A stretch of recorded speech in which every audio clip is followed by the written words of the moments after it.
And it is time now for an old-fashioned Squawk Alley feed. Although today the segment could really just be called Reading Jason's Twitter feed. He is nothing if not outspoken and controversial. Angel investor and Inside.com's Jason Calacanis is back with us. And Jason, let's start out with one of these tweets. Peloton last night, a prediction that they will launch or buy 3 new products in the next 3 to 5 years, grow tenfold from there, and become the Amazon or Apple of gyms. Jason, doesn't Apple want to become the Apple of gyms, as some have speculated? Well, thanks for having me. And I just wanted to say on 9/11's anniversary, thank you to all of the families who made that sacrifice that day. And specifically my little brother, Josh, who retired this year as a firefighter. And his second or third call as a firefighter from Williamsburg was 9/11. And so a lot of time has passed, but still in awe of those firefighters who made that sacrifice on 9/11. Putting that aside and making a hard shift to Peloton, I am a huge fan of this company, and I think it has Netflix-like potential. Maybe not in the number of users, but I do see a world in which they're going to launch, I think conservatively, 6, 7 products. There are 2 products that are super obvious to everybody. One is called Robot. I didn't hit that as a private investor, but that's a rowing machine. That is essentially Peloton for rowing. It's an easy acquisition for them to make, but they probably just will build their own. It'll be easier for them to build, given what Peloton knows.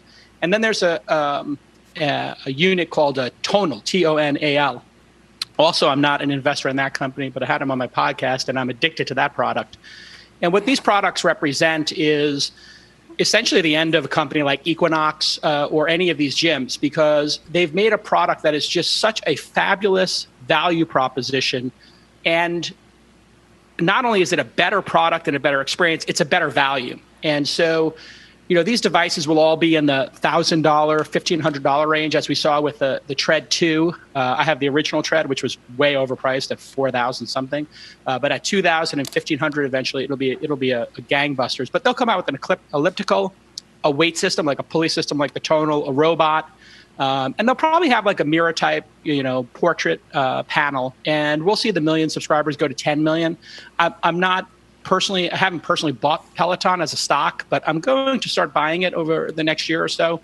I'll be selective because the market's pretty hot right now, and I do think there'll be a correction at some point. And it is really got tailwinds because of people leaving the city and having larger homes as well. So, I live in the suburbs now. When I lived in Manhattan, there was no way I could have, more than one of these machines. But when you start to move out to the burbs, like people are doing, you can have 3. You don't buy one of anything, do you? You got multiple Teslas. You're now looking at multiple. I have all the Teslas. Yes, you got one of each. You say that you expect a Peloton to either come out with multiple new products or acquire them. When you look at Tesla's valuation, and when you look at the currency that they now have to go out and do these kinds of things, what do you think would be smart? I was, kind of pushing on the software and beyond just services, media-driven services right now, because really what people want is the ability to control and customize their exercise experience. Yeah, I think there's an opportunity for somebody to roll up a lot of players in the space. That's a great observation, John. Robot and Tonal, those 2 systems were easy to buy, but Peloton's very good at building product. They have like that Apple vibe where they just know how to build beautiful products. So it would be very smart for them as a blocking strategy, I think, to buy Tonal now and to buy Robot now, so that nobody can sort of work backwards into the Peloton space. So I would do it as a blocking strategy. And then we've invested in a lot of private companies. Calm.com, the meditation app.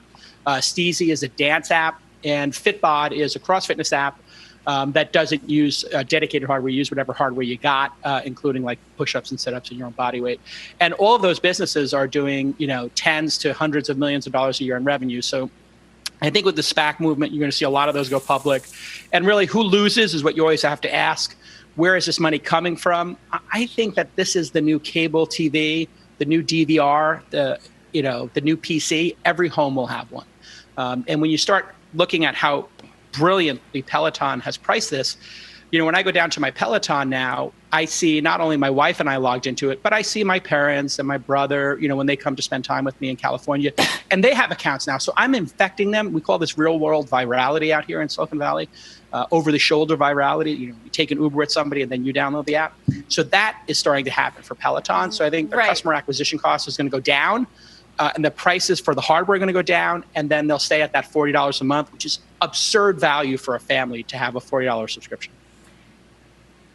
Jason, Silicon Valley virality, though, is not exactly the real world. I think Peloton still has some ways to go in terms of pricing, certainly to be in every home, like cable or satellite TV. Jason, but let's move on, because I also want to get your thoughts on Nikola. I'm sure they are just as interesting.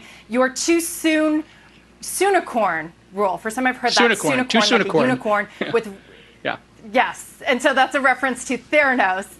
You say that if a startup becomes worth $1 billion before they launch their product, they're either going to fail or become a fraud. And of course, this follows Trevor Milton's response to activist short seller Hindenburg, which accused the company Nikola of being the latter.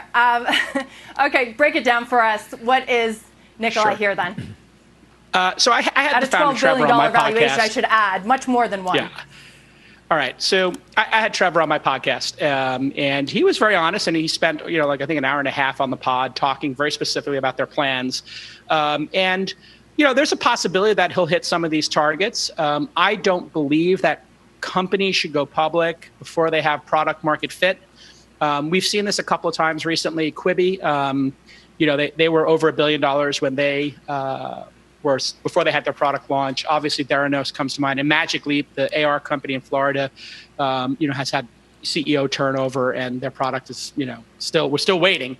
So it's just it is a red flag for us in the Valley. It doesn't mean it might not work out. It might work out, but I think what retail investors need to know when they buy into something like Nikola is that they're paying a price that's 100 times what private company investors like myself pay for companies that have the same level of product market fit.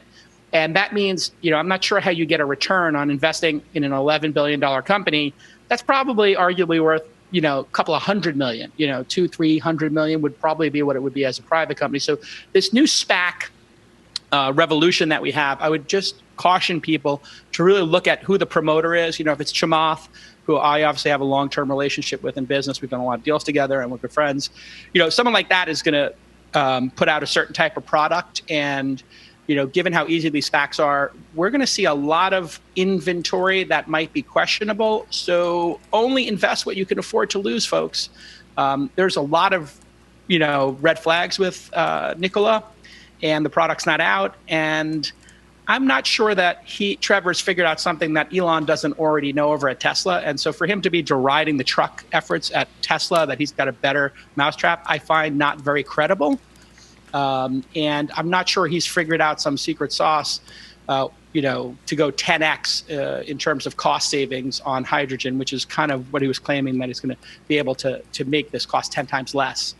I would rather these companies stay private, and it just feels kind of suspect to me. That doesn't mean he's not going to pull it off. So I wouldn't go as far as saying it's a Theranos or a fraud, but I would say be very cautious, eyes wide open. You're investing pre-product market fit, and that's very dangerous, and you're paying an absurdly high price. So that's just two red flags right there that you should know as a retail investor. Yeah, Jason, it's David. I mean, listen, we've seen the proliferation of SPACs. Everybody's got one at this point. And so I think you can expect that we're going to see more of these early stage companies use it as a vehicle to actually access the public markets. I would point out in this case, Stephen Gursky, a very well known auto analyst. This was his SPAC originally. And, obviously Trevor had pulled in Jeff Ubben from Value Act, also a very credible investor. But to your point, it's going to be very interesting to watch. It's different than Tesla, isn't it? I mean, he's got an idea, but he isn't necessarily manufacturing all his own stuff and creating his own technology to a large extent. And so it does differ, although it was enough to get GM involved, at least, to the tune of at least taking $2 billion worth of stock.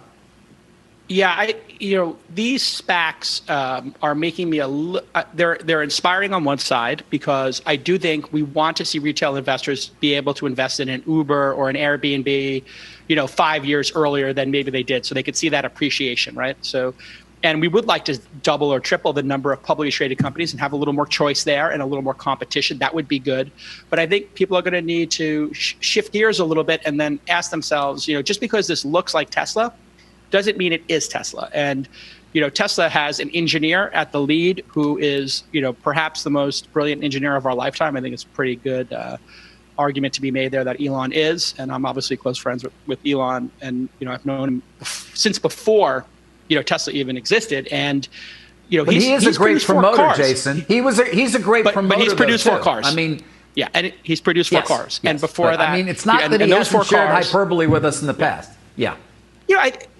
What Elon does is he sets absurdly hard targets for himself, and then he inspires a team to get there. And I don't think that, at this point in time, Tesla was worth $11 billion. And it wasn't, publicly trading hands. Elon's entire net worth was in Tesla, and he was negative $10 million. And he's been pretty public about living off a loan from a billionaire friend that was giving him $200,000 a year to keep him alive for that 1 year when Tesla almost died in the financial crisis. So this was a very different kind of situation. The fact that Trevor also took money off the table, that was a red flag for me. So again, lots of red flags. And I think it's important that we all have this conversation about SPACs, which are very exciting. But I'm starting to it's got that .com feeling, Dave, when people, when you go to the gas station and the gas attendant was asking you what stock to buy. These SPACs have, some promoters who I think are questionable, and I think they're looking to flip companies. And I'm getting phone calls from a lot of people I've never heard of who haven't been in business for 10 years, and they've suddenly got a SPAC, and they're asking me for inventory. That .com and that's feeling. A little bit strange. I'm hearing the Righteous Brothers. I'm hearing the Righteous Brothers with a remake here, Jason Calacanis. Yeah. Thanks for having me.